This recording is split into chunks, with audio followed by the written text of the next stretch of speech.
ಜೈ ಶ್ರೀಮನ್ನಾರಾಯಣ. ನಾನು ಹೇಳುವ ವಿಶ್ಲೇಷಣೆ ರಾಮಾನುಜದಾಸ ಶ್ರೀಮಾನ್ ಗಟ್ಟು ವೇಣುಗೋಪಾಲ ಸ್ವಾಮಿಯವರ ರಚನೆಯಾಗಿದೆ. 18ನೇ ಅಧ್ಯಾಯ ಮೋಕ್ಷ ಸನ್ಯಾಸ ಯೋಗ, 27ನೇ ಶ್ಲೋಕ. ರಾಗೀ ಕರ್ಮಫಲ ಪ್ರೇಪ್ಸುಃ ಲುಬ್ಧಃ ಹಿಂಸಾತ್ಮಕಃ ಅಶುಚಿಃ ಹರ್ಷಶೋಕಾನ್ವಿತಃ ಕರ್ತಾ ರಾಜಸಃ ಪರಿಕೀರ್ತಿತಃ. ಓಂ. ಗೀತಾಚಾರ್ಯ ಶ್ರೀಕೃಷ್ಣ ಪರಮಾತ್ಮ ಅರ್ಜುನನೊಂದಿಗೆ ನಮ್ಮೆಲ್ಲರಿಗೂ ಮೋಕ್ಷ ಸನ್ಯಾಸ ಯೋಗವನ್ನು ಕಲಿಸುತ್ತಿದ್ದಾನೆ. ಪರಮಾತ್ಮ ಹೇಳುತ್ತಿದ್ದಾನೆ, ಅರ್ಜುನ, ಕೀರ್ತಿಗಾಗಿ ಶ್ರಮಿಸುವವನು, ತನ್ನ ಕಾರ್ಯದ ಫಲವನ್ನು ಹಂಬಲಿಸುವವನು, ಅತಿ ದುರಾಸೆಯುಳ್ಳವನು, ತನ್ನ ಕೆಲಸಕ್ಕೆ ಬೇಕಾದ ಹಣವನ್ನು ಖರ್ಚು ಮಾಡದವನು, ತನ್ನ ಕೆಲಸವನ್ನು ಮಾಡಲು ಜನರನ್ನು ಪೀಡಿಸುವವನು, ತನ್ನ ಕೆಲಸಕ್ಕೆ ಬೇಕಾದ ಶುದ್ಧತೆ ಮತ್ತು ಪಾವಿತ್ರ್ಯವನ್ನು ಕಾಪಾಡದವನು, ಅವನು ಗಳಿಸಿದಾಗ ಉತ್ಸುಕನಾಗುವನು ಮತ್ತು ಅವನು ಸೋತಾಗ ಖಿನ್ನತೆಗೆ ಒಳಗಾಗುವವನು, ಅವನನ್ನು ರಾಜಸಿಕ ಪ್ರದರ್ಶಕ ಎಂದು ಕರೆಯಲಾಗುತ್ತದೆ. ಹೀಗೆ ಹೇಳುವ ಮೂಲಕ ಶ್ರೀಕೃಷ್ಣ ಪರಮಾತ್ಮನು ಕರ್ಮ ಫಲಗಳಲ್ಲಿ ಆಸಕ್ತಿಯುಳ್ಳವನು, ಲೋಭ, ಹಿಂಸೆ, ಅಶುದ್ಧಿಯುಳ್ಳವನು, ಲಾಭ ನಷ್ಟಗಳ ಬಾಧೆಯುಳ್ಳವನು ರಾಜಸಿಕ ಸಾಧಕನೆಂದು ಗುರುತಿಸಲ್ಪಡಬೇಕು ಎಂದು ವಿವರಿಸುತ್ತಿದ್ದಾನೆ. ಆದುದರಿಂದ ನಾವು ನಮ್ಮ ಕಾರ್ಯಗಳನ್ನು ಕೀರ್ತಿಗಾಗಿ ಹಾತೊರೆಯದೆ, ಪ್ರತಿಫಲದ ಹಂಬಲವಿಲ್ಲದೆ ಮಾಡಬೇಕಾದ ಒಳ್ಳೆಯ ಕೆಲಸಕ್ಕೆ ಅಗತ್ಯವಾದ ಹಣವನ್ನು ಖರ್ಚು ಮಾಡಿ, ಇತರರನ್ನು ನೋಯಿಸದೆ ದೈಹಿಕ ಮತ್ತು ಮಾನಸಿಕ ಶುದ್ಧತೆಯನ್ನು ಅಗತ್ಯವಿರುವಂತೆ ಕಾಪಾಡಿಕೊಳ್ಳೋಣ. ಲಾಭ ಮತ್ತು ನಷ್ಟದ ಬಾಧೆಗೆ ಒಳಗಾಗದೆ ಎಲ್ಲವನ್ನೂ ಶ್ರೀಮನ್ನಾರಾಯಣನ ಸೇವೆಯಾಗಿ ಮಾಡಿ ಶ್ರೀಮನ್ನಾರಾಯಣನನ್ನು ಪಡೆಯುವುದೇ ನಮ್ಮ ಜೀವನದ ಗುರಿಯಾಗಿಸಿ, ಕೇವಲ ಶ್ರೀಮನ್ನಾರಾಯಣನನ್ನು ಮಾತ್ರ ಆಶ್ರಯಿಸಿ ನಾವೆಲ್ಲರೂ ಶ್ರೀಕೃಷ್ಣ ಪರಮಾತ್ಮನ ಮಾತುಗಳನ್ನು ಶ್ಲೋಕದ ರೂಪದಲ್ಲಿ ಹಾಗೆಯೇ ಪುನರಾವರ್ತಿಸೋಣ. ರಾಗೀ ಕರ್ಮಫಲ ಪ್ರೇಪ್ಸುಃ ಲುಬ್ಧೋ ಹಿಂಸಾತ್ಮಕೋ ಶುಚಿಃ ಹರ್ಷಶೋಕಾನ್ವಿತಃ ಕರ್ತಾ ರಾಜಸಃ ಪರಿಕೀರ್ತಿತಃ. ಗೀತೆಯ ಸತ್ವ ಮತ್ತು 8 ಭಾಷೆಗಳು. ಶ್ರೀಕೃಷ್ಣ ಪರಮಾತ್ಮ ಉಪದೇಶಿಸಿರುವ ಶ್ರೀಮದ್ ಭಗವದ್ಗೀತೆಯ ಪೂರ್ಣಸತ್ವ. ಅಧ್ಯಾಯ 18, 65ರಿಂದ 70 ಶ್ಲೋಕಗಳಲ್ಲಿ 8 ಕಾರ್ಯಗಳನ್ನು ಮಾಡಬೇಕಾಗಿದೆ.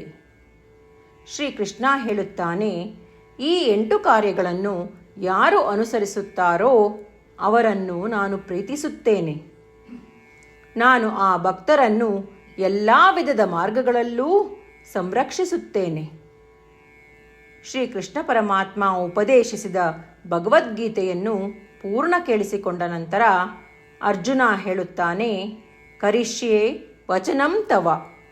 ಇದರ ಅರ್ಥ, ಕೃಷ್ಣ, ನಾನು ನೀನು ಹೇಳುವ ರೀತಿಯೇ ಮಾಡುವೆ. ಇದೇ ಕಾರಣದಿಂದ ಶ್ರೀಕೃಷ್ಣ ಅರ್ಜುನನಿಗೆ ಎಲ್ಲ ವಿಧದ ಯಶಸ್ಸು ಮತ್ತು ವಿಜಯಗಳನ್ನು ಪ್ರದಾನ ಮಾಡಿದ. ನಾವು ಈ 8 ಕರ್ಮಗಳನ್ನು ಮಾಡುತ್ತೇವೆ ಎಂದು ಪರಮಾತ್ಮನಿಗೆ ನಮ್ಮ ಪ್ರತಿಜ್ಞೆಯನ್ನು ಮಾಡೋಣ. ಶ್ರೀಕೃಷ್ಣ ಪರಮಾತ್ಮನಿಗೆ ವಚನ ಕೊಡುವುದಕ್ಕಿಂತ ಯಾವ ಪೂಜೆ, ತಪಸ್ಸು ಅಥವಾ ಯಜ್ಞ ದೊಡ್ಡದಿಲ್ಲ. ನಾವು ಮಾಡಬೇಕಾಗಿರುವ ಈ 8 ಪ್ರತಿಜ್ಞೆಗಳನ್ನು ನಾನು ಹೇಳುವೆ. ನೀವೆಲ್ಲರೂ ದಯವಿಟ್ಟು ಮನಸ್ಸು ಮತ್ತು ಹೃದಯದಿಂದ ಯೋಚಿಸಿ. ಈ ರೀತಿ ಶ್ರೀಕೃಷ್ಣನಿಗೆ ವಚನ ಕೊಡುವುದರಿಂದ ನಾವೆಲ್ಲರೂ ಸಂತೋಷದಿಂದ ಪ್ರಕಾಶಿಸುತ್ತಿರುವ ಶ್ರೀಕೃಷ್ಣನ ಮುಖವನ್ನು ದೃಶ್ಯಕರಿಸೋಣ ಮತ್ತು ಆನಂದವನ್ನು ಅನುಭವಿಸೋಣ. ಜೈ ಶ್ರೀಮನ್ನಾರಾಯಣ. ಇವುಗಳೇ ನಮ್ಮ 8 ಪ್ರತಿಜ್ಞೆಗಳು. ನಮ್ಮ ಮೊದಲನೇ ಪ್ರತಿಜ್ಞೆ, ಹೇ ಶ್ರೀಮನ್ನಾರಾಯಣ, ನೀನು ಸೂಚಿಸಿರುವ ಹಾಗೆ ನಾನು ಸದಾ ನಿನ್ನ ಧ್ಯಾನ ಮತ್ತು ಚಿಂತನೆ ಮಾಡುವೆ.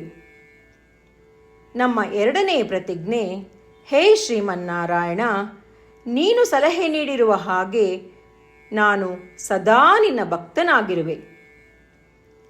ನಮ್ಮ ಮೂರನೇ ಪ್ರತಿಜ್ಞೆ, ಹೇ ಶ್ರೀಮನ್ನಾರಾಯಣ, ನಾನು ನನ್ನ ಎಲ್ಲ ಕರ್ಮಗಳನ್ನು ನಿನ್ನ ಸೇವೆ ಮತ್ತು ನಿನ್ನ ಸಂತುಷ್ಟಿಗಾಗಿ ಮಾಡುವೆ. ನಮ್ಮ ನಾಲ್ಕನೇ ಪ್ರತಿಜ್ಞೆ, ಹೇ ಶ್ರೀಮನ್ನಾರಾಯಣ, ಅನುಸರಿಸಲು ನೀನು ಹೇಳಿರುವ ಹಾಗೆ ನಾನು ನಿನಗೆ ಸೇರಿದವನೆಂದು ಶ್ರೇಷ್ಠ ನಂಬಿಕೆ ಇದೆ ಮತ್ತು ನಾನು ಸದಾ 2 ಕೈಗಳನ್ನು ಜೋಡಿಸಿ ನಿನಗೆ ನಮಸ್ಕಾರ ಮಾಡುತ್ತೇನೆ ಮತ್ತು ನಿನ್ನನ್ನು ಪೂಜಿಸುತ್ತೇನೆ. ನಮ್ಮ 5ನೇ ಪ್ರತಿಜ್ಞೆ, ಹೇ ಶ್ರೀಮನ್ನಾರಾಯಣ, ನಿನ್ನ ವಚನಗಳನ್ನು ಸ್ಮರಿಸುತ್ತೇನೆ. ಮಾಮೇಕಂ ಶರಣಂ ವ್ರಜ, 18ನೇ ಅಧ್ಯಾಯ 66ನೇ ಶ್ಲೋಕ. ನೀನು ಹೇಳಿರುವೆ, ನಿನಗೊಬ್ಬನಿಗೇ ಶರಣಾಗಬೇಕು. ಶ್ರೀಮನ್ನಾರಾಯಣ, ನಿನಗೊಬ್ಬನಿಗೇ ಶರಣಾಗುವೆ.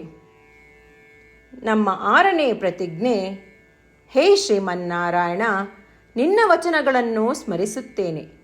ಮಾ ಶುಚಃ, 18ನೇ ಅಧ್ಯಾಯ 66ನೇ ಶ್ಲೋಕ. ನೀನು ನಮಗೆ ಪುನರ್ ಆಶ್ವಾಸನೆ ನೀಡಿದ್ದೀಯ, ದುಃಖಿಸಬೇಡವೆಂದು. ನಾನು ಎಂದಿಗೂ ದುಃಖಿಸುವುದಿಲ್ಲ. ನಮ್ಮ 7ನೇ ಪ್ರತಿಜ್ಞೆ, ಹೇ ಶ್ರೀಮನ್ನಾರಾಯಣ, ನೀನು ಶ್ರೀಮದ್ ಭಗವದ್ಗೀತೆಯನ್ನು ನಮಗಾಗಿ ಉಪದೇಶಿಸಿ ಅನುಗ್ರಹಿಸಿ ಮತ್ತು ಆಶೀರ್ವದಿಸಿದ್ದೀಯ. ನಾನು ಕನಿಷ್ಠ 1 ಶ್ಲೋಕವನ್ನು ದಿನಾ ಪಠಿಸುವೆ ಅಥವಾ ಕೇಳಿಸಿಕೊಳ್ಳುವೆ ಎಂದು ನಾನು ಪ್ರತಿಜ್ಞೆ ಮಾಡುವೆ. ನಮ್ಮ 8ನೇ ಪ್ರತಿಜ್ಞೆ, ಹೇ ಶ್ರೀಮನ್ನಾರಾಯಣ, ನೀನು ಮನುಷ್ಯ ಸಮುದಾಯಕ್ಕೆ ಗೀತೆ ಉಪದೇಶಿಸಿದೆ. ನಾನು ನಿನ್ನ ಗೀತೆಯ ದೈವವಾಣಿಯನ್ನು ಗೀತೆಯ ಅರಿವಿಲ್ಲದಿರುವ ಭಕ್ತರಿಗೆ ಪ್ರಚಾರ ಮಾಡಲು ಪ್ರಯತ್ನಿಸುವೆ. ಹೇ ಶ್ರೀಮನ್ನಾರಾಯಣ, ನೀನು ಹೇಳುವ ಹಾಗೇ ಮಾಡುವೆ. ನಿನ್ನ ಇಚ್ಛೆಯಂತೆ ನಡೆವೆ. ನಾನು ನಿನಗಾಗಿಯೇ ಶ್ರಮಿಸುವೆ. ಶ್ರೀಮನ್ನಾರಾಯಣನಿಗೆ ದಿನಪ್ರತಿದಿನವೂ ನಾವು ನೀನು ಹೇಳಿದ ಹಾಗೇ ಮಾಡುವೆವು ಎಂದು ಮಾತು ಕೊಡುವುದೇ ಶ್ರೇಷ್ಠ ಪೂಜೆ. ನಾವು ನಮ್ಮ ಅಚಲವಾದ ನಂಬಿಕೆಯಿಂದ ಅವನಿಗೆ ನಮ್ಮ ಪ್ರತಿಜ್ಞೆ ಮಾಡೋಣ. ಶ್ರೀಮನ್ನಾರಾಯಣ, ಕರಿಷ್ಯೆ ವಚನಂ ತವ. ಶ್ರೀಮನ್ನಾರಾಯಣ, ನೀನು ನುಡಿದಿರುವ ಹಾಗೇ ನಡೆವೆ. ಸರ್ವಂ ಶ್ರೀಕೃಷ್ಣಾರ್ಪಣಮಸ್ತು. ಜೈ ಶ್ರೀಮನ್ನಾರಾಯಣ. ರಾಗೀ ಕರ್ಮಫಲಪ್ರೇಪ್ಸುಃ ಲುಬ್ಧಃ ಹಿಂಸಾತ್ಮಕಃ ಅಶುಚಿಃ ಹರ್ಷಶೋಕಾನ್ವಿತಃ ಕರ್ತಾ ರಾಜಸಃ ಪರಿಕೀರ್ತಿತಃ. ಓಂ. ರಾಗೀ ಕರ್ಮಫಲಪ್ರೇಪ್ಸುಃ ಲುಬ್ಧೋ ಹಿಂಸಾತ್ಮಕೋ ಶುಚಿಃ ಹರ್ಷಶೋಕಾನ್ವಿತಃ ಕರ್ತಾ ರಾಜಸಃ ಪರಿಕೀರ್ತಿತಃ.